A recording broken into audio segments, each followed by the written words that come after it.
Do posture specialists have posture challenges? I do have one challenge with maintaining good posture that I want to share with you guys. In addition to that, I'm going to be going over all of the posture discrepancies and patterns. And what I'm going to offer is for those people who guess what my posture challenge is, I will be putting your names in a jar and I'm going to be picking one person out, and that person is going to get a free posture assessment.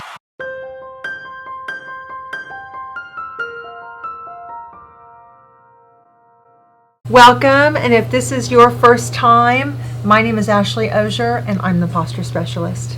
If you are interested in improving your posture, decreasing pain, and enhancing your overall wellness, make sure to subscribe and click the bell so that you don't miss anything. People will look at me and they'll just say, you have the perfect posture. I bet you never have any challenges trying to stay in posture. It just seems like so effortless for you. I'm not proud of it because it is such a challenge for me to really stop. No matter how hard we try and how hard we work,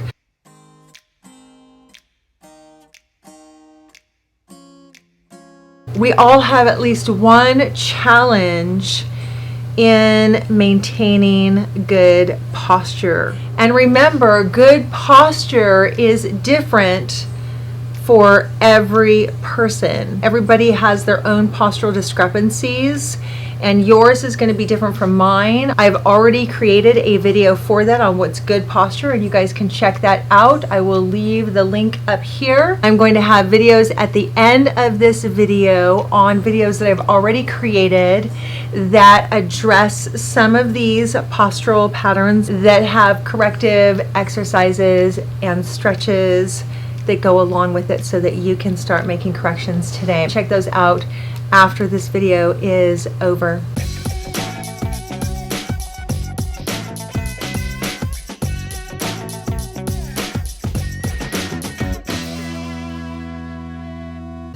So the first one we have is the forward head or the text neck, and you can see in this photo what that looks like. Rounded shoulders, anterior rotation, so it's a rotation forward. The next one is a rounded back or kyphosis. Remember that we have a natural curve, so we have a natural kyphosis in the upper thoracic area. The next thing is a collapsed diaphragm, or some people call it collapsed chest or depressed chest. And you can see in this photo what a collapsed diaphragm looks like as opposed to. Next we have the lordosis. So that is going to be where the low back has a really deep curve to it, right? So it's where the butt is kind of sticking out. That's also considered to be an anterior pelvic tilt.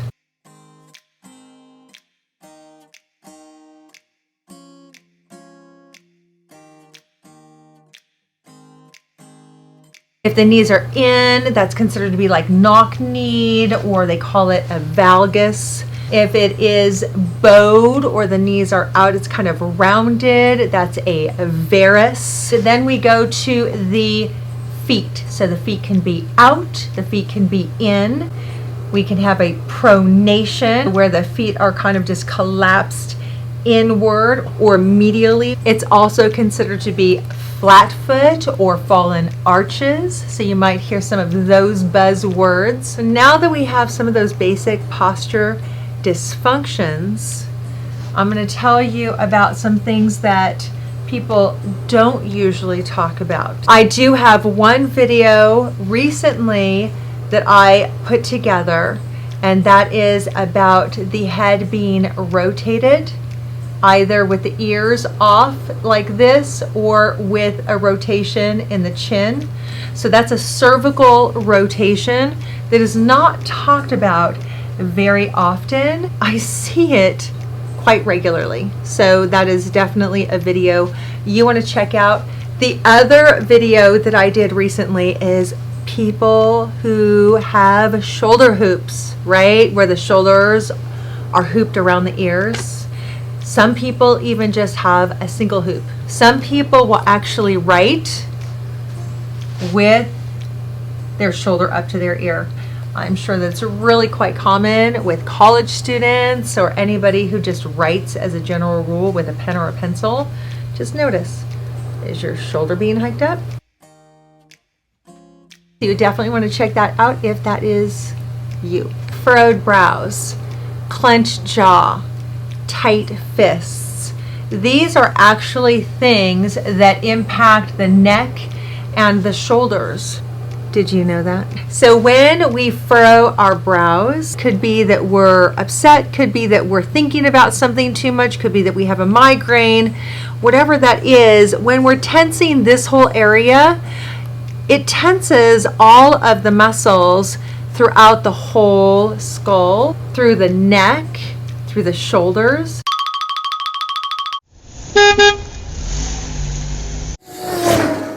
Many years ago, I used to work for a cranial chiropractor when cranial sacral therapy was just starting. I would help with the cranial adjustments that he made. Oftentimes, we had patients who had really severe migraines or they had really bad TMJ. And this shifted the cranial bones, and you could see like somebody's eyebrow would be up here or their jaw would be off, and at the end of the session he would shift the bones. Now this is a chiropractor, mind you.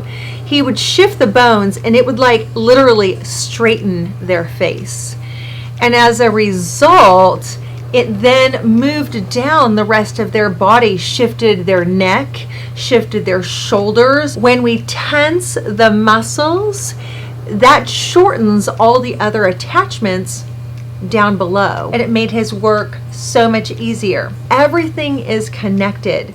Likewise, we want to consider if we are furrowing our brow, if we're tightening up our forehead, if we're clenching the jaw. And I did videos both for helping to relieve headaches and migraines and helping with TMJ and jaw pain. If we're hiking the shoulders up, this whole tension piece right here is massive for our posture. So I want to encourage you guys to make sure to be aware of how you are posturing your face, your jaw, your head, your in between your eyebrows. Are you seeing any of that with me? I might not have mentioned it yet.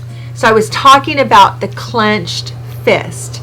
So that is the same exact thing. If I am sitting and I am clenching my fist and I'm like, oh yeah, I'm relaxed, I'm tightening all the muscles up through here. And that's gonna come up into my shoulders, into my neck, into my jaw.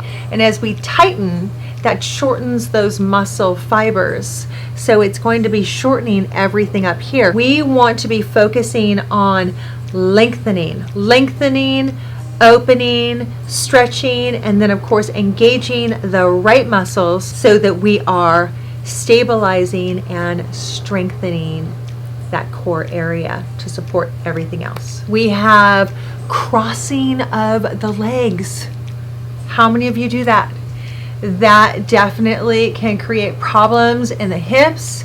It can create problems in the knees. It can create problems in your back, especially if you are rotating or turning, and especially if you're up on your toes, which is the next thing, being up on the toes. I have another video on that. I have so many videos that I've done. I'm not going to be able to fit them all on here and at the end of this video, so I'm going to have to put them down in the drop box. In addition to being up on the toes and the balls of the feet, there are people that I see who have their feet under their chair. So Are you one of those people who are at work and your feet are under the chair? It is hard not to put our feet under the chair, isn't it? So the last ones are distributing our body weight across our feet. And people will either be on the outside of the feet, the front of the toes, or on the heels. If people have an imbalance in their weight distribution on their feet, you guessed it, I did do a video on that too. You'll want to check that one out. Everybody should be checking that out. Parents should be looking at their kids' shoes. I show you guys how to look at the bottoms of your shoes and see how you're distributing your weight. Definitely want to check that one out.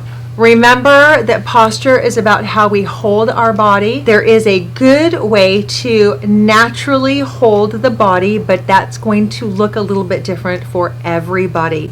There is also a poor way to hold the body, and again, it is for an extended period of time. If you're holding your body and you're moving it in and out of different positions, that's kind of natural and normal. But if you're staying in one position at a job, for example, in front of the computer with your feet underneath your chair and your shoulders rounded and an excessive kyphosis and the chin is forward, collapsed at the diaphragm, probably not going to be a good thing for you.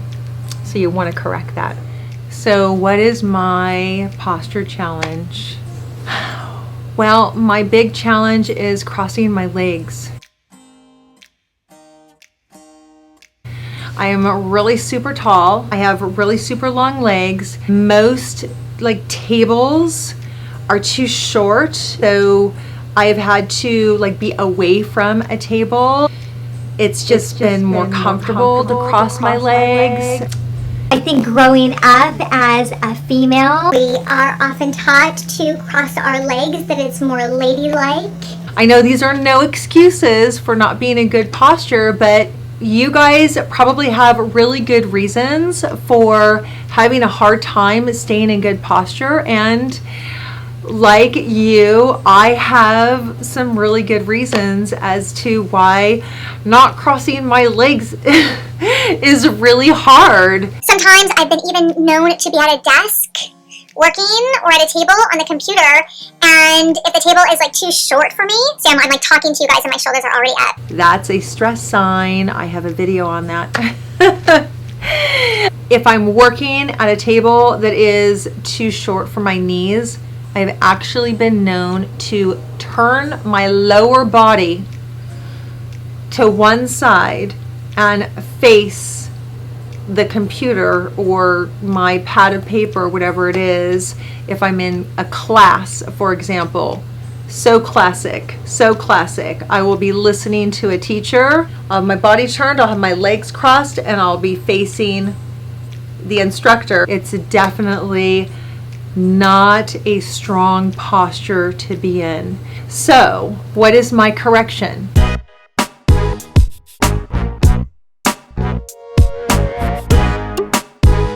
I am now on Patreon. I'm going to be doing other things on Patreon that I am not doing here and I am not doing on Instagram. I will be including my posts and my videos on Patreon for people who are supporting me there. So I would love to see you on that platform if you want continued education in other kinds of wellness things that are not on this channel or on my Instagram. Patreon is going to be the place to go. If you have questions, definitely leave those in the comment section down below. I also have my email address. Send me an email if you need to. If you want more information on other social media platforms, that's going to be down in the drop box below. Follow me on Instagram. I am going to be putting those playlists around my body here. Make sure to check those out. Don't forget to subscribe. Like this video. I'd love to see a thumbs up. Share this with your friends, and I will see you in the next video. Happy posturing.